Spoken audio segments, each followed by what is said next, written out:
Hey guys, Yellow 13 Ace here. Today I have something a little bit different. What I have here is a 1/144 scale model of the Su-37 flown by Yellow 13. Yellow 13 is a character from Ace Combat 4, just in case you guys don't know.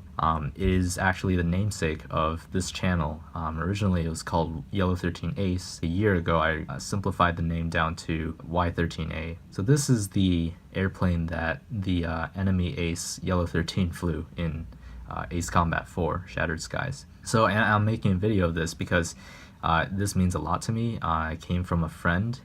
He also happens to be my roommate who lives right behind me. Yeah, his name is David, and he's been a wonderful friend. He helped me so much through the past 2 years, and receiving this gift from him is just, wonderful, and it really means a lot to me. This plane is made of plastic. I'm not sure what type of plastic, but it came in a kit that was injection molded. And so I don't know if you guys do modeling, but it came in this huge sheet of plastic that had interconnected parts. What they would do is they would press the mold together, inject hot plastic into the mold, and the plastic would expand and fill up the space, and eventually you'd have aircraft parts from that process. What happens after that is that you use pliers and you clip off the parts and you glue them together. Now this kit was especially nice because everything was already pretty much pre-painted.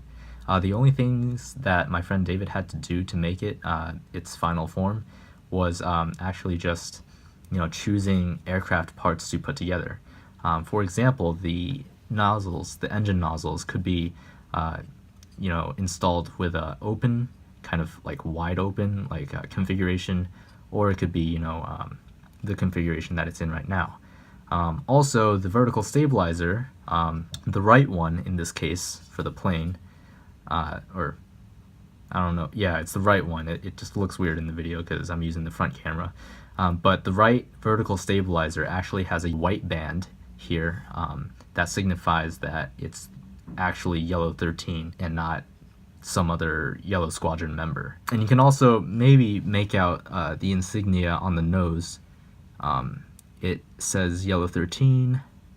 It's a very, very faint 013 around right here on the nose. And so those decals had to be applied, and these special parts have to be cut out and installed. And you can see the Erusian decal on the underside of the wing. And yeah, overall this is just a really, really nice model. I love Sukhois. When I first, many years ago when I did paper airplanes, this is one of the planes that I made, one of the realistic models that I made. And I don't know, I just really like the design. It's a Russian design. It's characteristic, arched back looks really, really nice, especially with that slant down with the intakes. Just kind of the whole plane has that kind of curve, and it just looks really beautiful, I think. Canards, it has canards. So the Su-27 does not have canards. Su-35 does not have canards. Su-33 has canards. And I think the Su-37 is the only flanker in the series that has both canards and thrust vectoring. I think the Su-35 only has thrust vectoring, but it doesn't have canards, so that's a reduced level of maneuverability. But yeah, so the 37 is technically it's experimental, and it's not actually a production line plane in Russia.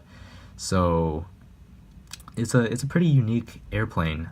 You can tell that it's a Su-37 also because of the vertical stabilizer. It does not slant down at the top. If it slants down slightly at the top, it's actually considered a Su-33, a C flanker, a carrier variant that has wings that actually fold because it's carrier based. But yeah, I mean, it's just really beautiful and really, really nice, and I thought I'd make a video because it came from a friend that's been a huge help the last 2 years. both in classes and outside of classes. So yeah, that's pretty much it for this video. Let me just show you guys around the plane, give you guys some views. I just think it's really, really wonderful, especially the fact that he was able to get this. As I understand, these things are not easy to come by, so yeah, thanks, David. Really appreciate it. So yeah, that's pretty much it for this video. I will talk to you guys later.